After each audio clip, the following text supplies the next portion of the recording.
Assalamualaikum warahmatullahi wabarakatuh. Selamat malam. Maksud dari video saya kali ini adalah untuk memenuhi tugas UAS mata kuliah digital inovatif semester ganjil 2024-2025. Kali ini saya akan membahas bisnis model Canva JNT Express.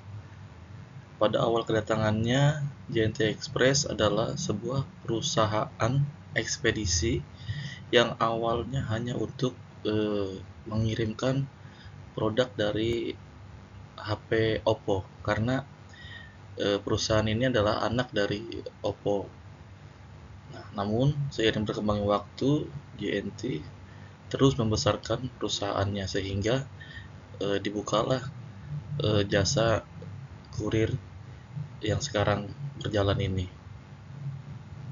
Baik, kita akan mulai langsung ke pembahasan.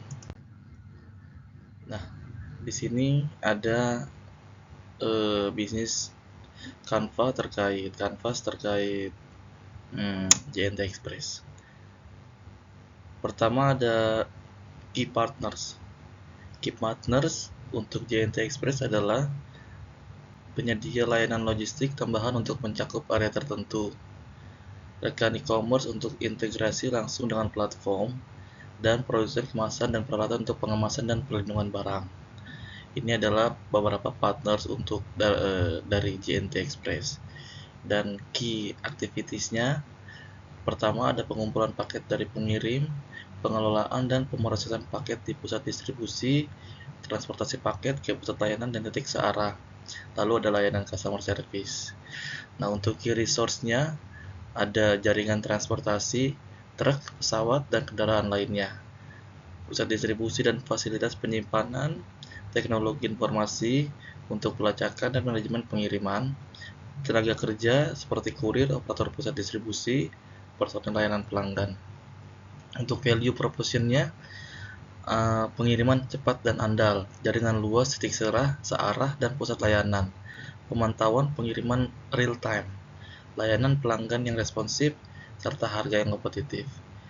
Untuk customer relationship-nya, layanan pelanggan online melalui situs web dan aplikasi, layanan pelanggan langsung di pusat layanan dan titik searah, komunikasi melalui media sosial dan email, program loyalitas untuk pelanggan berulang. Untuk channelnya, ada agen dan mitra distribusi, integrasi dengan platform e-commerce, situs web, aplikasi seluler, dan media sosial untuk pemesanan dan pelacakan.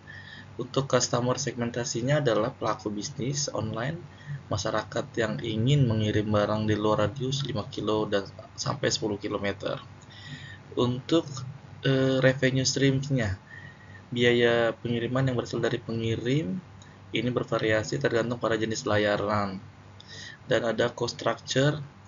Pertama, ada biaya transportasi dan bahan bakar, ada upah tenaga kerja, biaya infrastruktur, IT, biaya pemasaran dan promosi, serta ada biaya personal pusat, distribusi, dan titik searah. Pertama, saya akan menjelaskan terkait teori bisnis model Canvas. Bisnis model Canvas menurut beberapa ahli merupakan sebuah peta bagi perusahaan. Hal ini membantu dalam menggambar rencana bisnis dengan fokus pada 9 bagian kunci, yaitu seperti key partner, key activities, key resource, value proposition, customer relationship, channels, dan juga cost structure. Dengan segmentasi-segmentasi ini, sebuah perusahaan bisa dengan jelas melihat bagaimana semua bagian dari bisnisnya bekerja sama untuk mencapai kesuksesan. Pertama ada key partners. Jadi sendiri bermitra dengan beberapa penyedia layanan logistik tambahan untuk mencakup area tertentu yang mungkin sulit dijangkau oleh mereka. Lalu mitra e-commerce sangat penting untuk integrasi langsung dengan platform mereka. Lalu ada pula produsen kemasan dan peralatan menjadi mitra untuk memastikan paket-paket yang dikirimkan aman selama proses pengiriman. Selain itu ada juga hubungan dengan pemerintah dan lembaga terkait, penting untuk memperoleh izin dan mematuhi peraturan yang berlaku dalam industri logistik dan transportasi. Key activity-nya, pengumpulan paket dari pengirim adalah langkah awal dalam proses pengiriman.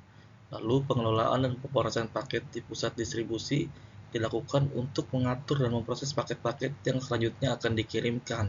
Selain itu, ada transportasi paket ke pusat layanan dan titik searah dilakukan menggunakan jaringan transportasi yang luas. Dan yang tidak kalah penting adalah pengembangan dan pemeliharaan infrastruktur IT diperlukan untuk melacak dan eh, apa pengiriman dengan efisien. Key resource sendiri di sini ada jaringan transportasi seperti truk, pesawat, dan kendaraan lainnya yang merupakan sumber daya kunci yang digunakan untuk pengiriman paket. Juga ada tenaga kerja seperti kurir, operator pusat distribusi, dan personel layanan pelanggan merupakan sumber daya manusia yang kritis dalam menjalankan berbagai aktivitas operasional. Value proposition Value proposition JNT Express sendiri menawarkan pengiriman cepat dan handal kepada pelanggan, juga memiliki jaringan luas, titik serah, dan pusat layanan memudahkan pelanggan untuk mengakses layanan mereka. Lalu ada customer relationship. JNT Express juga menyediakan layanan pelanggan melalui berbagai saluran, termasuk situs web, aplikasi seluler, pusat layanan, dan titik serah. Lalu terjalin juga komunikasi dengan pelanggan dilakukan melalui media sosial, email, dan berbagai platform komunikasi lainnya. Channel. Di dalam channel sendiri, JNT Express dan agen distribusi adalah saluran utama yang digunakan untuk menerima dan mengirimkan paket, dan juga terintegrasi dengan platform e-commerce memungkinkan pelanggan untuk menggunakan layanan pengiriman JNT Express saat berbelanja online. Lalu ada cost structure. Cost structure di sini terdiri dari biaya bahan bakar, transportasi, merupakan komponen utama dalam struktur biaya JNT Express. Lalu juga ada upah tenaga kerja, mencakup gaji untuk kurir, operator pusat distribusi, dan personel pelayanan pelanggan. Lalu ada juga biaya untuk infrastruktur IT, meliputi pengembangan, pemeliharaan, dan upgrade sistem pelacakan pengiriman, dan infrastruktur digital lainnya. Customer segment. Customer segment di sini adalah individu-individu ataupun perusahaan yang melakukan pembelian secara online dan juga memerlukan layanan pengiriman untuk mengirim produk atau barang kepada konsumen atau pembeli. Revenue stream. Di sini biaya pengiriman dari JNT Express mendapatkan pendapatan utama dari biaya pengiriman yang dibebankan kepada pelanggan itu sendiri berdasarkan berat, ukuran, dan lain-lain. Selain itu, ada pula beberapa layanan dengan biaya tambahan. Baik, sekian dari saya. Hanya itu yang bisa saya sampaikan. Kurang lebihnya mohon maaf. Terima kasih atas waktunya. Selamat malam, sampai jumpa.